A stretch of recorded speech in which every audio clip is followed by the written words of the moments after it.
आज मी तुमच्यासोबत आलू पराठ्याची recipe share करणार आहे. ती तर सगळ्यांनाच येते, पण माझ्या काही ट्रिक्स आहेत त्या तुम्ही नक्की यूज करून बघा. तुम्हाला आवडलं तर नक्की ट्राय करा. त्यासाठी मी काय काय साहित्य घेतले ते तुम्हाला दाखवते. त्यासाठी मी हा बारीक खिसून घेतलेला बटाटा आहे. 4 छोटे छोटे बटाटे मी घेतलेले आहेत आणि हा कांदा घेतलाय बारीक कापून एक, आणि कोथिंबीर घेतली. आणि हा बटाटा आहे हा किसून घ्यायचा, कारण जर आपण हाताने मॅश केला तर लाटताना त्याचे बारीक तुकडे आले तर ते फाटू शकतो पराठा, त्याच्यामुळे तो किसून घ्यायचा. आता यामध्ये हा बारीक कापलेला कांदा आहे तो टाकून घ्यायचा. ही कोथिंबीर टाकून घ्यायची. त्यानंतर ही कसुरी मेथी घेतली मी थोडीशी, ती टाकून घ्यायची. तर याच्यामध्ये हा गरम मसाला मी टाकते थोडासा. हा पावभाजी मसाला आहे हा मी टाकते थोडासा. त्यानंतर थोडीशी हळद टाकते मी, अर्धा चमचा. आणि हा एक मोठा चमचा लाल तिखट टाकते. तुम्ही लाल तिखट तुम्हाला जसं तिखट हवंय त्याप्रमाणे घेऊ शकता. आता हे सगळं मिश्रण मिक्स करून घ्यायचं आणि यामध्ये चवीनुसार आपल्या मीठ टाकून घ्यायचं. इथे मी 4 पराठे होतील त्या हिशोबाने गव्हाचं पीठ घेतलंय आणि 2-3 चमचे बेसन घेतले आणि थोडंसं मीठ टाकलंय. आणि आता याच्यामध्ये आपण एक पळी तेल टाकायचंय, कारण तेल टाकल्यामुळे खूप छान पराठा बनतो. आणि हे असं सगळं मिश्रण मिक्स करून घ्यायचं व्यवस्थित.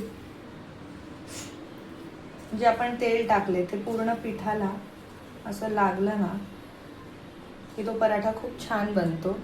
हे असं पीठ मी मळून घेतलंय. एवढं पीठ मळून झालं की ह्याला एक 5 मिनिटासाठी झाकून ठेवायचं. आता लिंबापेक्षा थोडा मोठा असा गोळा घ्यायचा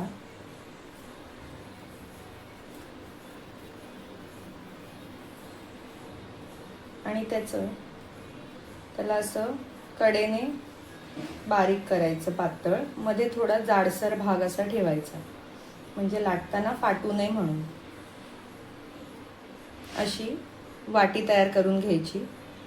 थोडंसं आहे ना आतमधून पीठ लावून घ्यायचं, जेणेकरून आपण जे सारण याच्यामध्ये भरू बटाट्याचं ते चिकटू नये म्हणून. आणि हा असा गोळा, किंवा तुम्ही गोळ्यालाही पीठ लावलं तरी पण चालेल आणि याला लावलं तरीही चालेल. आणि हा गोळा ह्याच्यामध्ये असा टाकायचा आणि प्रेस करायचं सगळ्या बाजूने.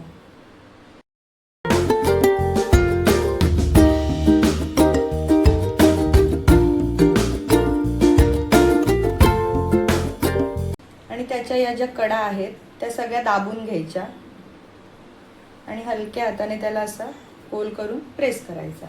असा गोळा तयार झाला. असं याला पहिले हलक्या हाताने ना स्प्रेड करून घ्यायचं, जेणेकरून सगळं आपलं जे सारण भरलंय ते कडेपर्यंत जाईल. आणि त्यानंतर लाटण्याने हळूहळू हलक्या हाताने लाटायचं, जसं पुरणपोळीला आपण लाटतो ना तसं.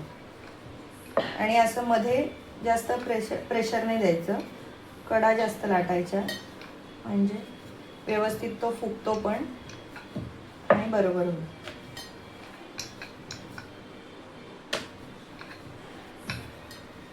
हा बघा, हा असा कुठूनच आता माझा फाटलेला नाही, काहीच नाही. असा एवढा आकाराचा पराठा बनवायचा. फास्ट तव्यावर जेवढं पराठा करू ना तेवढा आपला पराठा मस्त बनतो. असा थोडंसं तेल टाकून घ्यायचं आणि पराठा टाकायचा.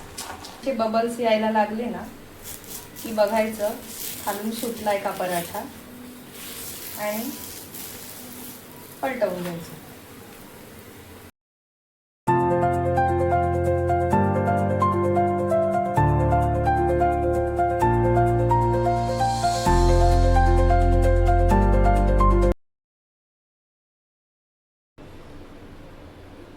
आणि आपला पराठा आता रेडी झालाय. खूप मस्त असा कडक आणि आतमधून थोडंसं मऊ, मस्त खूप छान झालं आहे. आणि त्याच्यावर मी हे तूप टाकले घरी बनवलेलं.